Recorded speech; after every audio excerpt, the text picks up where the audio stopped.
What is up, everybody? I'm back here for another one. I got a new message this week, new idea. There's no video to reference this week. It's just more of a story.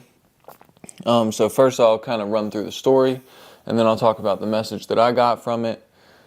I might roll some pictures and some type of montage maybe up here for y'all to look at, but this story is the Stephen Curry Nike story.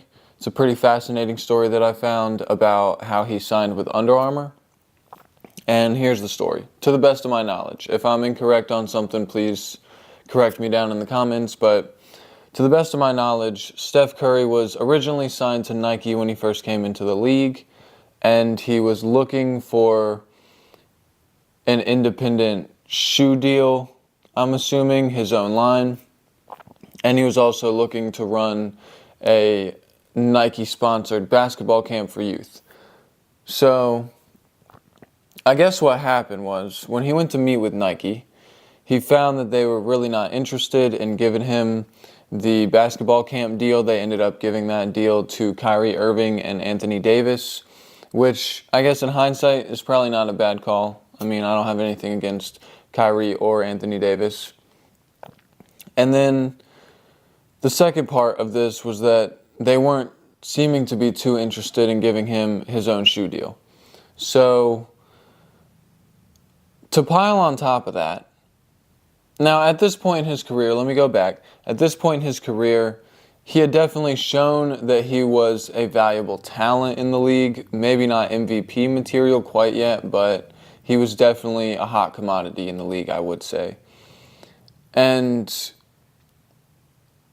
they walk into, Steph Curry and his dad walk into Nike headquarters, and apparently whoever was running this pitch meeting for Nike ended up mispronouncing Stephen Curry's name and calling him Stefan, which is slap in the face number one, okay? I don't really need to go into how degrading that could be when you're at that level.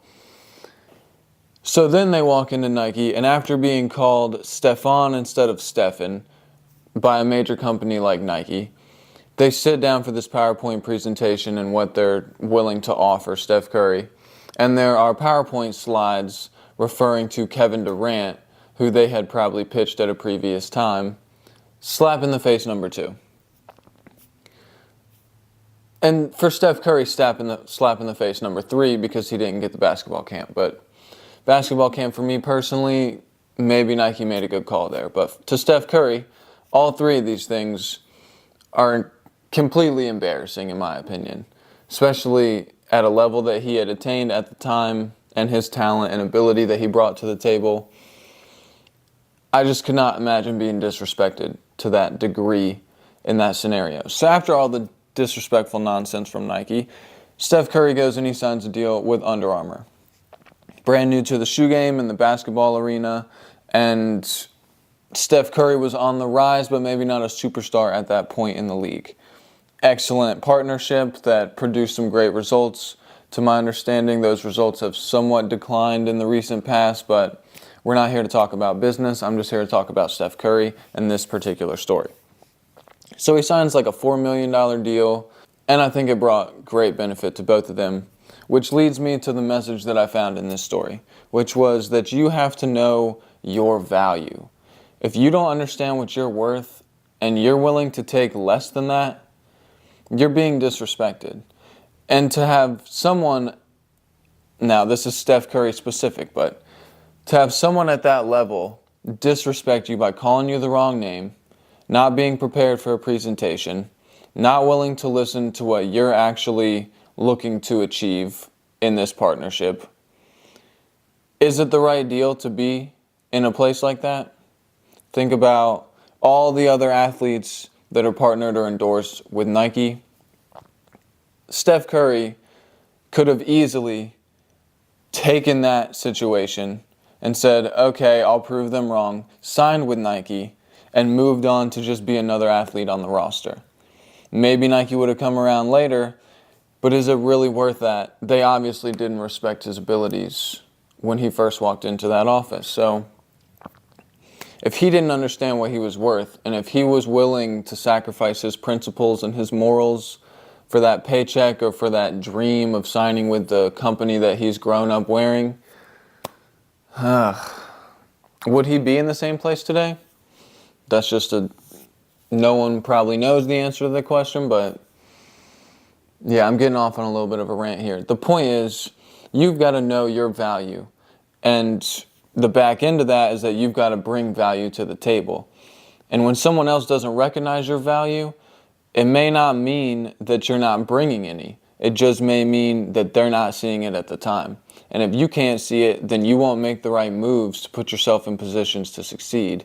And you'll get taken advantage of. And I firmly believe that if he would have stayed with Nike, he might have been taken advantage of or taken for granted. So if your talents and abilities are worth something, then understand that and find a way to get the value out of that you deserve. Because sometimes on the front end, it might look like a little bit less. It might look like a smaller opportunity, but it might have everything that you're looking for, and it might butt into a great relationship down the road. So that's the point of today.